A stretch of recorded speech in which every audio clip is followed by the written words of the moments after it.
at mag-ibig sa akin. Mula ngayon at kailanman, pupurihin, sasambahin kita. Wala nang iba sa puso ko't isipan,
Isang mapalang umaga po sa ating lahat. Kumusta po tayo?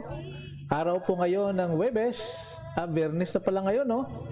O Friday na pala ngayon, January 22. Kumusta po tayo mga kapatid? Sana po magugustuhan niyo po ang ating mga Tagalog songs. Before tayo po magpatuloy ng ating online morning devotion po, ang ating insight from His Word. Ito po yung kaibigan, Pastor Ray Sarasuela Chespa ng Northside Baptist Church dito po sa siyudad ng Davao City. Good morning na po sa mga nakatune in na ngayon at thank you po. Good morning na kay Ma'am Jocelyn Magayo dyan po sa Panabo City naman, no, sa Davao del Norte. And also to my friend, kay Pastor Ben Bernardo, watching and listening from the US. Good morning bro. Kumusta ka po dyan sa US? And also to Ma'am Rhoda Gatilogo, good morning po sa inyo dyan sa Manila naman. God bless you! Anuman ang daanan ko, ang grasya mo, ang pag-ibig mo. Kay Pastor Randy Ritisa naman, dyan po sa may Tibongko, to the Ritisa family, maayong buntag dira sa inyo doy, dira sa may Tibonggo banda, no? Sa may Magadan, Ritisa family. Good morning, God bless you. Thank you for listening. Mula ngayon, kasama ka,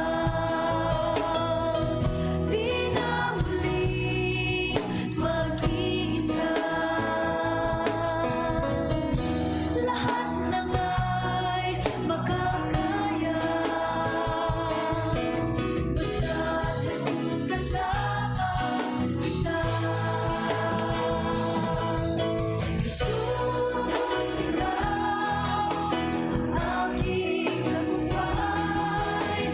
Jesus, ikaw ang aking kagalakan.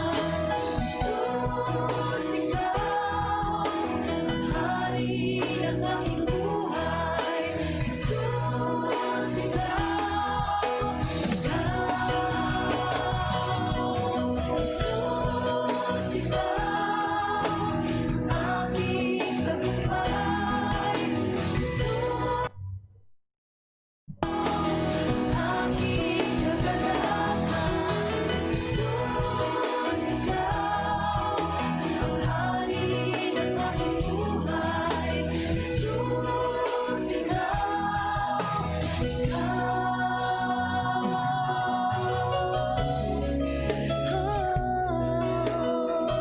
tanging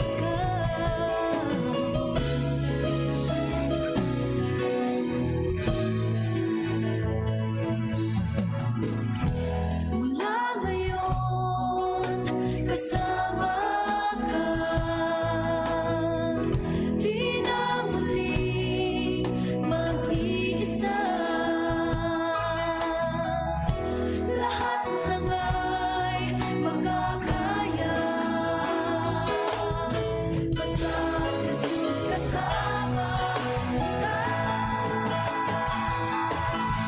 Jesus, ikaw ang aking tagumpay. Jesus, ikaw ang aking kagalakan. Jesus, ikaw ang hari ng aking buhay. Jesus, ikaw, Jesus, ikaw ang aking tagumpay.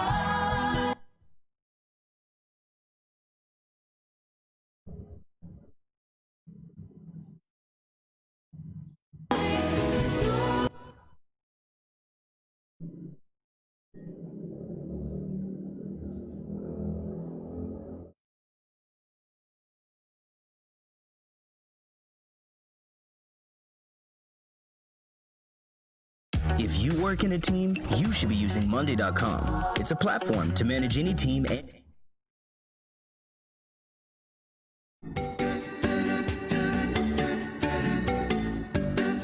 The theme of my praise is to bless you.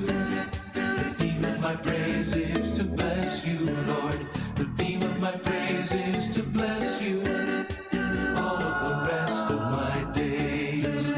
The theme of my praise is to bless you. The theme of my praise is to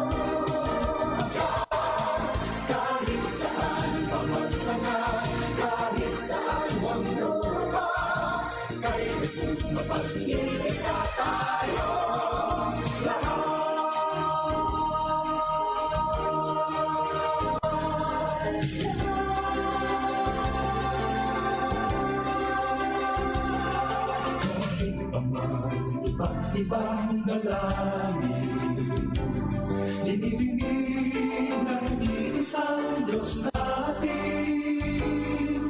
Kahit paman sa limong panginain, natatangi ang pinagbibitagan natin. Kahit paman sa sari-saring awit,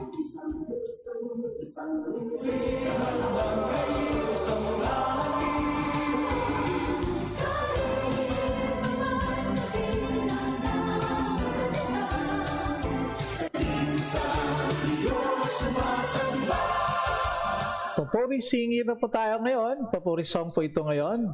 I think ito yung mga isang awit, isang Panginoon. Galing po sa Papuri Singers. Pakinggan mo natin. may isang pag-ibig, si Kristo'y purihin. Isang awit, isang tinig sa isang Panginoon. Isang bisig, isang libig sa habang panahon. Kay Jesus lahat tayo inahuga. Kahit saan mamagsanga, kahit saan maglupa, kay Jesus mapag-iisa tayo lahat.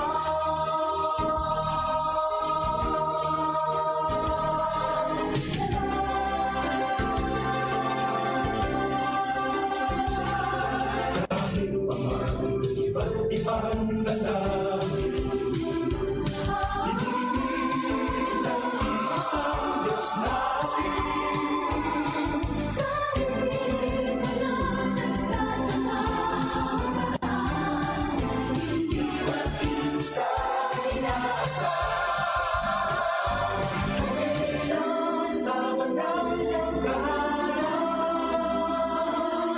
May isang dalangin, pagsama sa Diyos natin. May isang pag-ibig, si Kristo'y purihin. Isang awit, isang tinig sa isang Panginoon. Isang bisig, isang libig sa habang panahon. Kay Jesus lahat tayo inahuga. Kahit saan pamagsanga, kahit saan maglupa, kay Jesus mapag-iisa tayo lahat.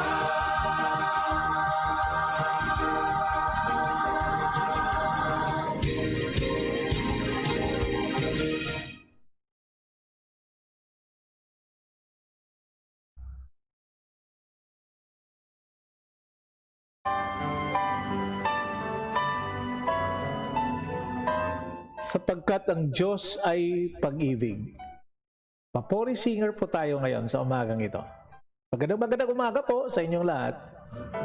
Ibig ang siyang pukaw sa ating puso at kaluluwa, at siyang nagdulot sa ating buhay, liwanag sa dilim at pag-asa.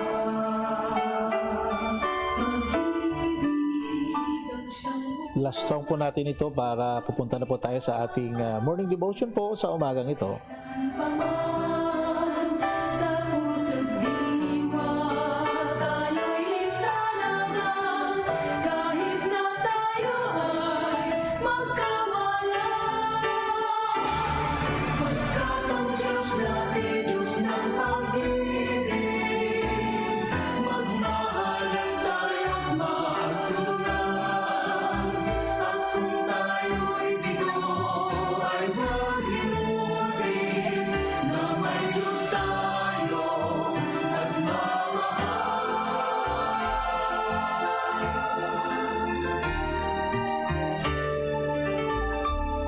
Sikapin sa ating pagtulong, ipamalita sa buong mundo.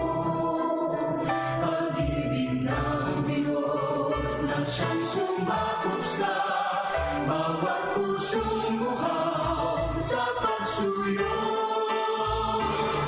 Pagkat ang Diyos natin, Diyos ng pag-ibig, magmahalan tayo't magtulungan. At kung tayo'y bigo, ay huwag limutin na may Diyos tayo na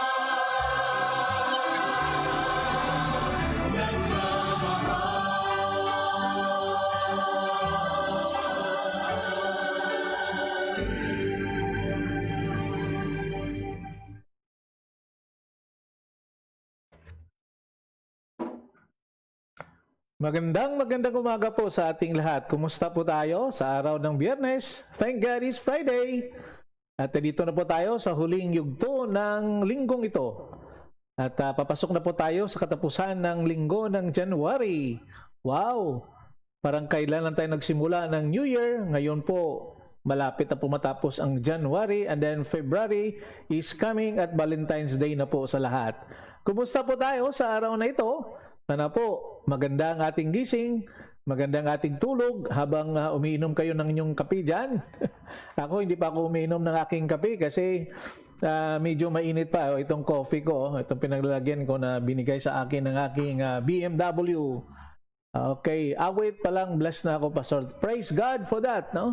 Thank you sa kay Brother Ben Bernardo, ang ating isang kaibigan na nakasama din natin sa Dawn Baptist Seminary noon, pero ngayon nasa US na po siya kasama kanyang family at serving sa US Army. Okay. So, to Pastor Gary Sibal, good morning bro. Kumusta, Pastor? Alam ko, sumasabak ka na ngayon sa iyong tungkuling sa bayan. No? I keep on praying for you, Pastor. Keep on, Pastor Gary Sibal, dyan po sa Maynila naman. Ito po ang ating mga magiting na mga pastor na tumutulong sa ating bayan. Sila pong naglilinis ng mga estero dyan sa Maynila. Wow! Ang hirap na gawain po yon. Pero salamat, Pastor, for you've been there at tumutulong ka rin po dyan. No? So, and also to my BFF. Wow!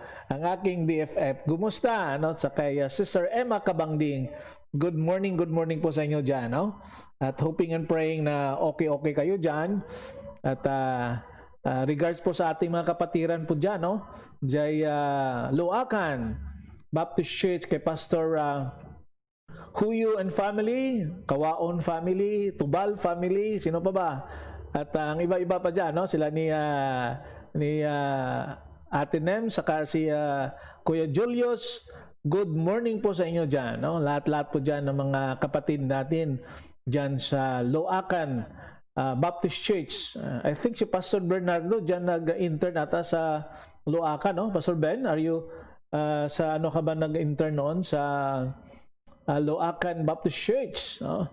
So, yan po ang ating mga pinapasalamatan na mayroon tayong mga kapatid na nakikinig sang sulok ka man ng mundo. No? At salamat sa Panginoon sa mga mensahe ng mga awitin na pinapakinggan natin sa araw-araw. At talagang, yes, si Pastor Ben nga. Si Pastor Ben nakikinig from the US, no? Pastor Emma. Okay, so sa Loacan si Pastor Ben nag-intern noon. So, I think na nag-intern si Pastor Ben, siguro wala na kami sa Baguio that time, no? Anong year ka nag-intern sa Baguio, sa Luacan, Pastor Ben? At, and also to Brother Julius Induyon. Sir, good morning. Diyan po sa Lingig naman, no? Sa ating mga kapatiran diyan sa Lingig for Little Baptist Church, sa Lingig, Surigao del Sur, maayong buntag yun sa inyong tanan, no? And family ni Sir Julius, kay Ma'am Jinky, to the kids, good morning po sa inyo diyan, no? Sa Surigao, nakakamiss naman po ang lugar na yan, no? Sana makabalik kami diyan. And also, 1993, si Pastor Ben nag-intern sa Loacan. Okay. So, sino bang pastor that time, 1993? I think, pastor sa Ogen, no? Si pastor sa Ogen, ha? Okay. And then to Pastor Elmer Ponce, dyan po sa US naman, good morning, good afternoon sa inyo dyan sa US, no? And to Mama Edna also, good morning. And also to my best friend, Pastor George Steves Abiola, ang pinakagwapo na pastor dyan sa Valencia, Negros Oriental. Maayong buntag sa inyo, Pastor. And God bless you there, no? Okay, to the family. Okay, sabi niya, Sister Emma daw, Pastor Ben, na regards daw. And thank you so much. Wow. Nakakaano naman tong anointed man of God. Wow. Lahat tayo, Pastor, basta ginagamit tayo sa gawain ng Panginoon, our mouth was been anointed, no? But minsan, ingat-ingat din po tayo. Kasi sa mga patibong ng ating kalaban, no? And thank you so much, Pastor George, for dropping by. And God bless you.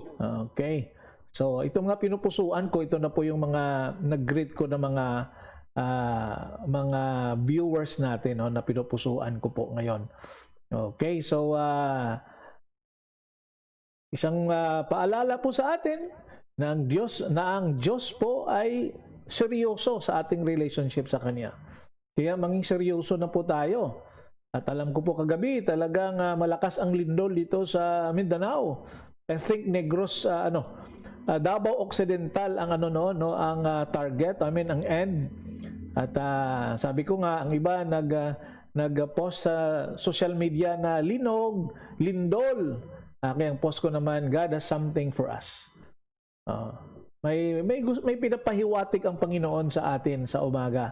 Basta dumarating yung mga bagay na yan, ginigising tayo ng Panginoon.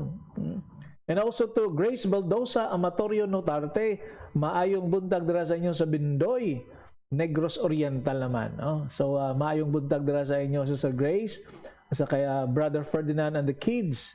Good morning unto all the viewers dyan po sa Negros Oriental, no? Sa mga kapatiran po natin dyan, sa Bindoy Fundamental Baptist Church, good morning, God bless you. And to their pastor also, sa kay my brother-in-law, si Pastor Romel Amorganda, and to his family, good morning din po. And also to Sister Ronia Nazarino Arcina, good morning, Ron. God bless you. And to your family, ang Ginoo yun magpakamaayog yun sa inyo, no? And thank you for joining us this morning sa ating morning devotion, insight from His Word. Ang ating pong meditation sa umagang ito ay sa Psalms 80 na po tayo. At ito po ay sinulat pa rin, ang writer po nito ay si Asaph pa rin, no? So ang Psalms na 80 po, mayroon siyang 19 verses. Okay, so pagtuunan natin ng pansin ang verses 1 to verse 7 sa umagang ito. So before we go on, babasahin ko muna sa inyo itong portion ng ating meditation sa umagang ito, Psalms 80 verses 1 to 7. Please listen, O Shepherd of Israel. Sa NLT po ito, sa New Living Translation na binabasa ko po. You who lead Joseph's descendants like a flock, O God, enthroned above the cherubim, display your radiant glory. To Ephraim, Benjamin, and Manasseh, show us your mighty power. Come to rescue us. Verse 3, turn us again to yourself, O God. Make your face shine down upon us. Only then will be saved. O Lord God of heaven's armies, how long will you be angry with our prayers? You have fed us with sorrow and made us drink tears. by the backward fall. You have made us the scorn of neighboring nations. Our enemies treat us as a joke. Turn us again to yourself, O God of heaven's armies. Make your face shine down upon us. Only then we will be saved. May the good Lord bless the reading of His Word sa umagang ito. Okay? So, sino ba ang ating babatiin sa umagang ito? Sa ating mga ka-insight dyan, no? Ka-insight natin. Hoping and praying na kung ano man po ang mga mangyayari sa 2021, alam po natin that God is still on the throne. He is still in control. He has the authority of all that happenings sa atin sa umagang ito. At salamat naman na pagpatuloy natin na maging faithful na tayo sa Panginoon in spite sa ating mga shortcomings, mga failures and mistakes and kasalanan na ginagawa sa araw-araw. Alam ko naman po, ang Panginoon ay talagang nakikita niya ang ating mga ginagawa sa araw-araw. At kahit mahal tayo ng Panginoon, may mga bagay po tayo na dapat natin pansinin at sa mga bagay na makikita po natin yan. No? And also to my wife, good morning heart. Nasa labas po siya ngayon kasi mayroon po siyang online class dyan naman po dito sa Davao City. Okay, so may mga bagay tayo na pagtuunan ng pansin, no, sa Psalms 80. At ito po ang situation kung ano ang nakikita ni Asaph. No, sa chapter 79, nakikita po natin doon ang mga sinasabi ni Asaph, no, ang kanyang mga observation sa paligid. So nakikita niya na ang mga puso ng tao ay talagang defiled, no?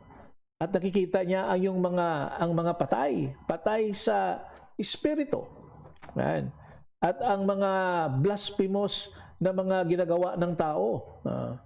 So, yan na po ang mga observation ni Asaph, no? Habang sinusulat niya, habang dinediktahan siya ng Holy Spirit kung anong sinusulat niya. At itong mga reminder sa atin sa araw-araw. Itong mga bagay na pagtuunan natin ng pansin na ang buhay natin ay nasa Panginoon po. So kung ano man ang ginagawa natin sa araw-araw, ano man ang ating hinaharap na mga pagsubok sa buhay, take it as a discipline. Take it positively. Kasi pagkatapos ng mga disiplinang iyan, pagkatapos ng mga pagsubok sa buhay, makikita mo kung ano talaga ang layunin, kung bakit naranasan natin ang mga bagay na yan. Diba? At huwag tayong magkalimot sa pagpasalamat sa Panginoon. No? Ang lahat man ng mga biyayang natatanggap natin sa araw-araw. At ako din po, nagpapasalamat din sa mga kapatid, no? Na talagang they are sharing their blessings. At yan po ang isa sa mga sekreto na tinatawag na abundant life.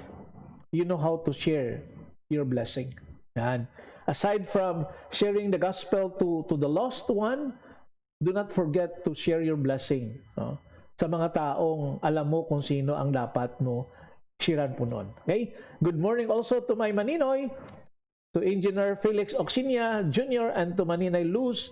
Good morning po sa inyo dyan sa Calaca, Batangas. No?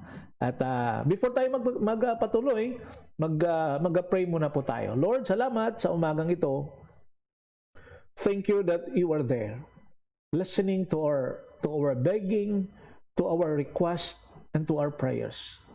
Lord, thank you so much for your Son, the Lord Jesus Christ, who came into this world to give us life, and that life is abundant life. Life that connect us to the Lord Jesus Christ.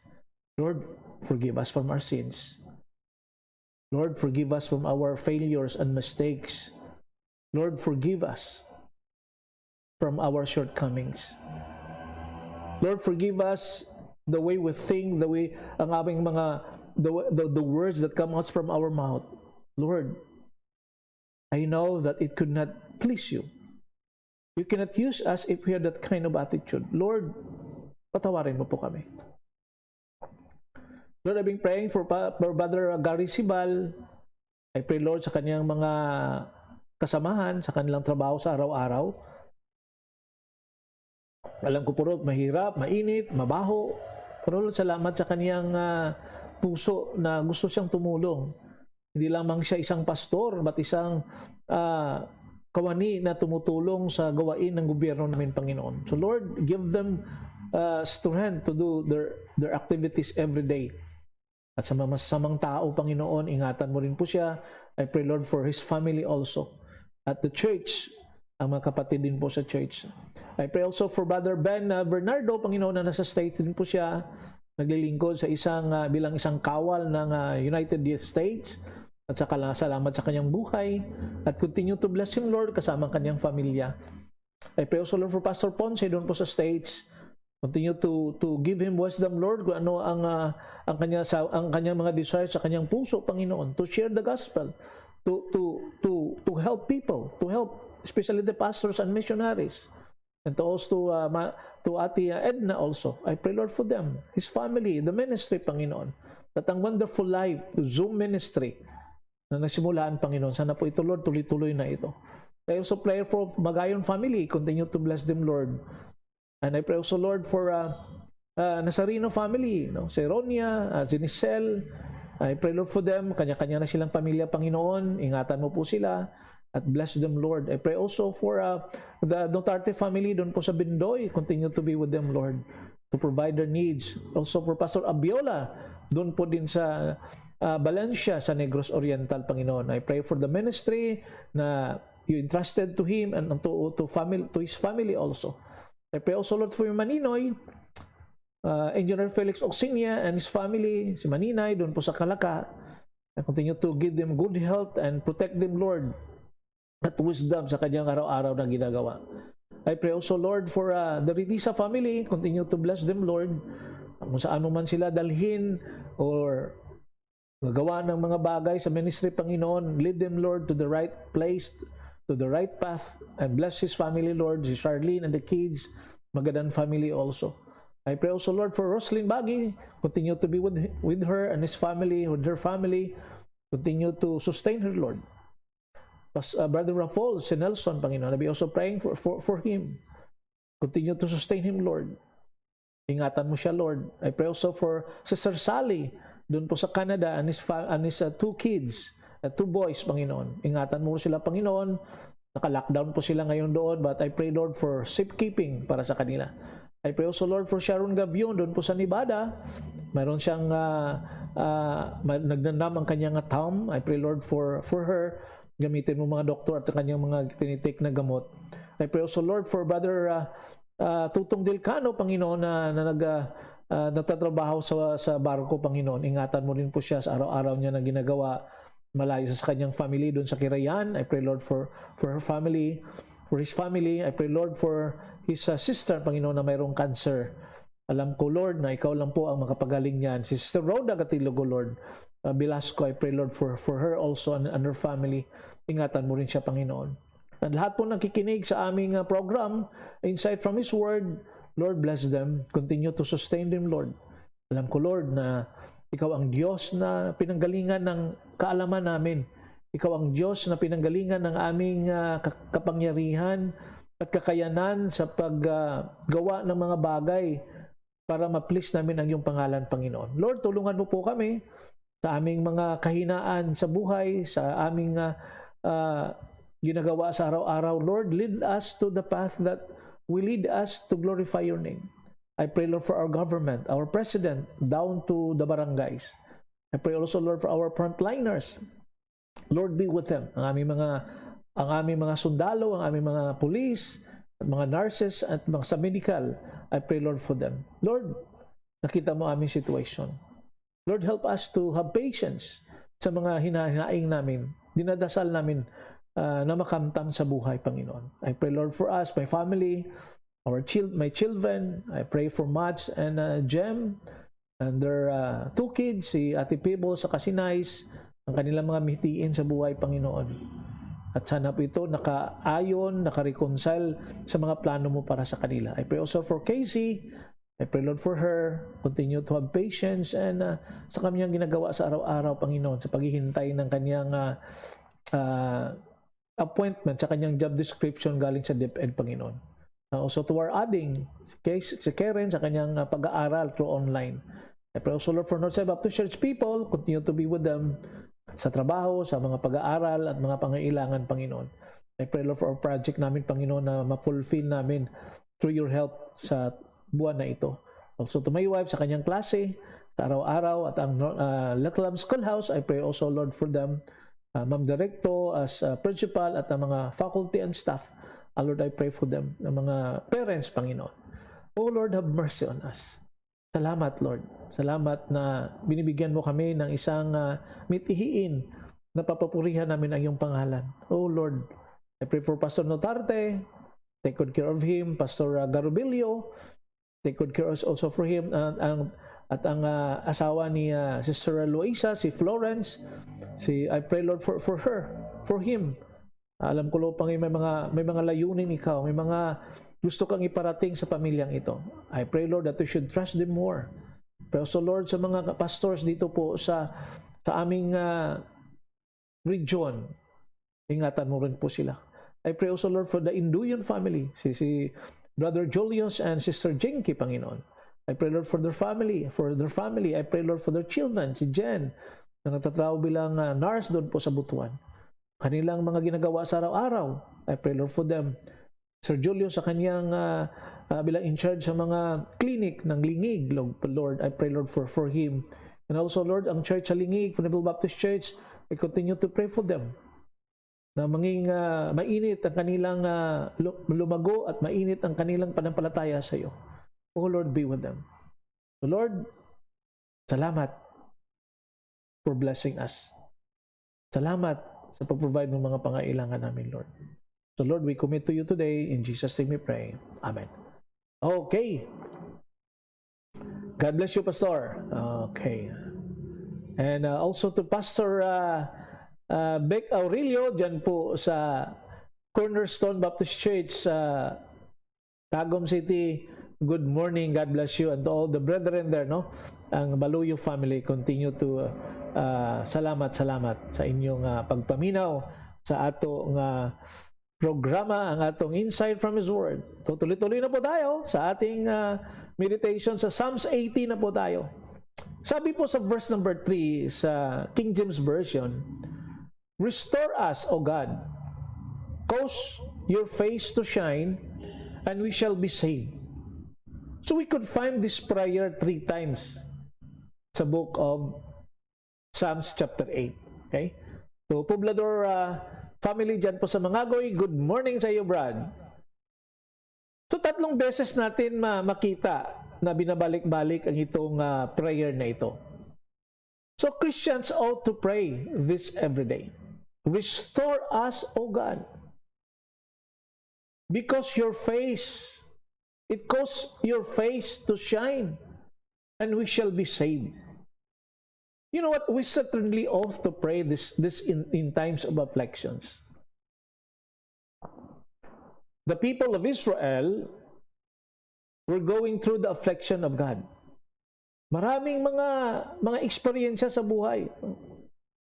At maraming mga bagay na nakikita natin dyan. So the people of Israel were going through the difficulties or the afflictions of God. He was angry with them and had to discipline them. Sabi nga ng Psalmist sa verses 5 and 6, you are feeding us with the bread of tears. Wow, nakakalungkot. We are drinking our tears. We are a strife to our neighbors. Our enemies are laughing at us. You know what? Sabi ko nga palagi, no? Pag may dumadating sa atin ang mga bagay na yan, instead of asking question, why not? Kung bakit nangyayari ang yan, ang itanong natin, Lord, ano bang pinapahiwatig mo? Wake up call.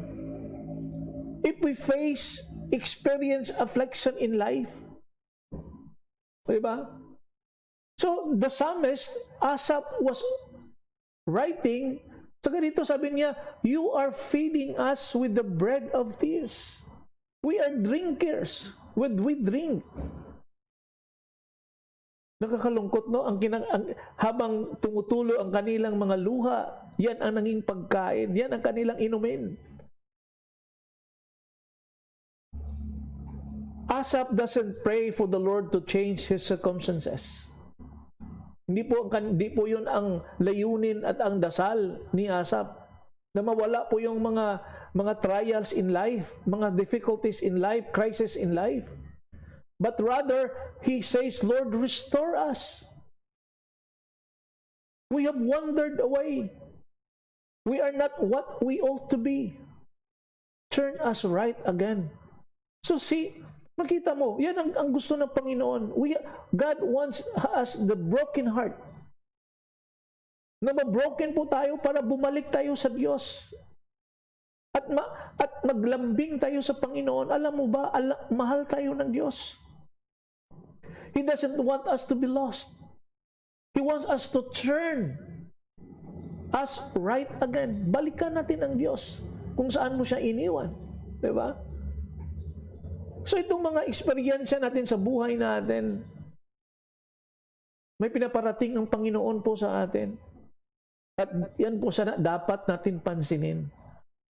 Hindi po tayo naman katulad ng mga Israelites that they were disciplined by God. Pero sabi ng Panginoon sa Book of Haggai, they never returned, they never declared unto me. Para bang manhid na sa mga bagay po na yan?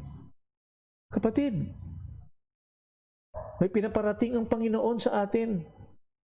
Mayroon siyang sasabihin sa atin. Dapat natin po pakinggan at dapat po natin sundin. At alam mo ba na pag nagsasalita ang Diyos, He never shout. Sabi nga ni Isaiah, in the small voice, He talked to us. So we need to listen. We should not be distracted sa paligid po natin. And to Ma'am Roslyn Maridable dyan po sa Ho Chi Minh, Vietnam, good morning. And also to your sister, no, kay CG Maridable. Good morning din po dyan. No? Doon naman sa Ben City, sila naman ni Brother Joe Marie, saka si Ban. So, we certainly ought to pray. This is the time of affliction. We also ought to pray, and this is Asaph's prayer also, in times of rebellion. God's people were rebelling against Him. And that's why He was chastening.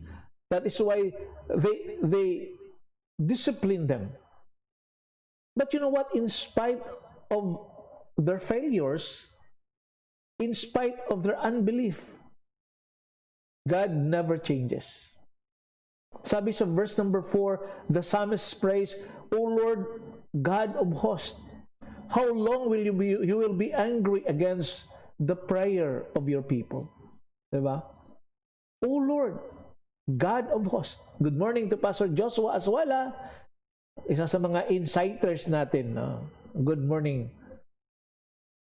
God never changes. So sabi nga ni Paul, even though that you will not be faithful on Him, God will remain faithful. Kasi po, karakter po yan ng Diyos. You cannot change the way you treat God. You cannot change the immutability of God because you run away from Him. But the psalmist, it says, O Lord God of hosts, how long will you be angry against the prayer of your people? What was wrong with their prayers, by the way? Bakit ba, nasabi ni Asaph dito, bakit nagagalit ang Diyos sa kanilang mga dasal? Because they were praying selfishly for their own comfort and deliverance. Yan. Ayaw ng Diyos na manging sakim po tayo. Ayaw ng Diyos na manging tao tayo na makasarili lang. Kaya galit ang Diyos sa mga prayer na ganon. Nang prayer mo, ako, me, I, mine. Diba? Kaya pala siguro ayaw ng Diyos ng selfie. Because He wants us to have concern to others.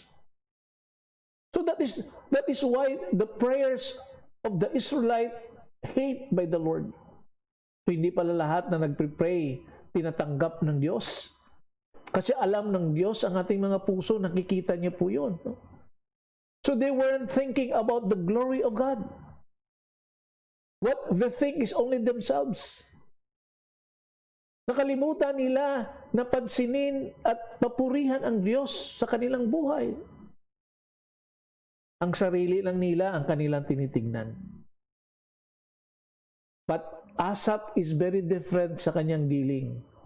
He prays for their restoration. Sabi niya, Lord, restore us. Nang makaawa si Asaph sa Panginoon. Ang sabi pa nga ni David, Lord, ibalik mo. Return unto me the joy of your salvation. Because David believed that only the salvation, the happiness and the joy that comes from the Lord could satisfy what he wants. Diba? When you look at your failure, immediately look for God's favor and His salvation. Hallelujah. Sa ating mga kapalpakan sa buhay, look into Jesus. Focus your life to Him. So that you could get God's favor and His salvation. You know what? There are times when you need God's restoration. Kailangan po natin yan. At paano mo lalaman yan? Diba? May mga pinaparating ang Panginoon sa atin na dapat pansinin mo. Sometimes, He afflicts you and discipline you because His glory is at stake. Pinaparating ng Panginoon niya, may mga disiplina siya na pinaparating sa atin. May mga affliction siya na pinaparating sa atin. Because sometimes we're revealed against God. He wants us to glorify Him. Have you failed God? Do you need His restoration? Pray Asaph's prayer today from your heart. Lord, restore us, O God.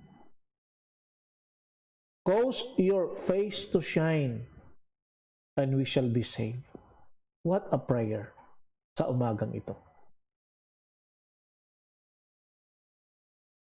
Bakit?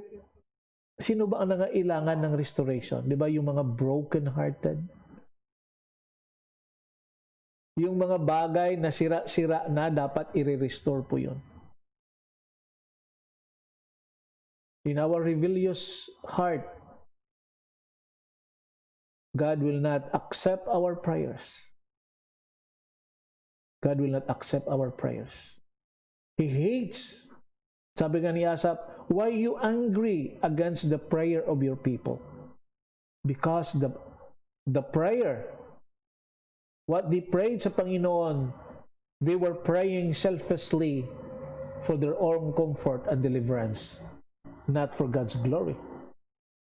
So kapatid, sa umagang ito, sana po mayroon tayong natutunan sa ating meditation sa umagang ito. At listen to God's word. Listen to Him. Pakinggan mo po siya. Avoid noisy environment in your life so that you could listen to the voice of God.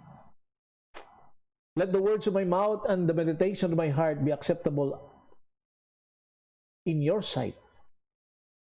Hallelujah. Sana po may naintindihan po tayo sa umagang ito.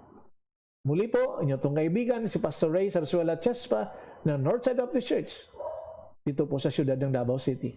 Kita-kita tayo bukas, Sabado. Natapusan po nating insight from His Word sa linggong ito at sa Lunes naman po tayo. Okay? Prepare po tayo for our Sunday's activities na makasamba po tayo and have faithful sa ating mga ginagawa sa Panginoon. No? So, pakinggan po natin ang ating awitin sa umagang ito. When answers aren't enough, there is Jesus.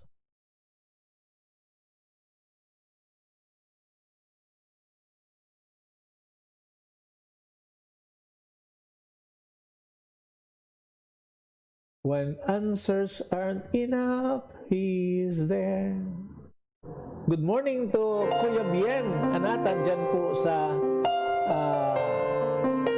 Bangkok, Thailand. Good morning po, and to Ma'am Roslyn Baging, good morning din po sa inyo. Kita-kita tayo bukas. God loves you and I love you too.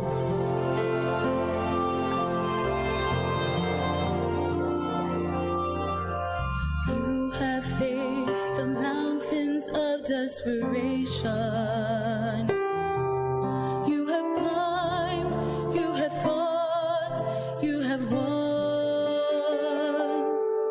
But this valley that lies coldly before you casts a shadow you cannot overcome. Just when you thought you had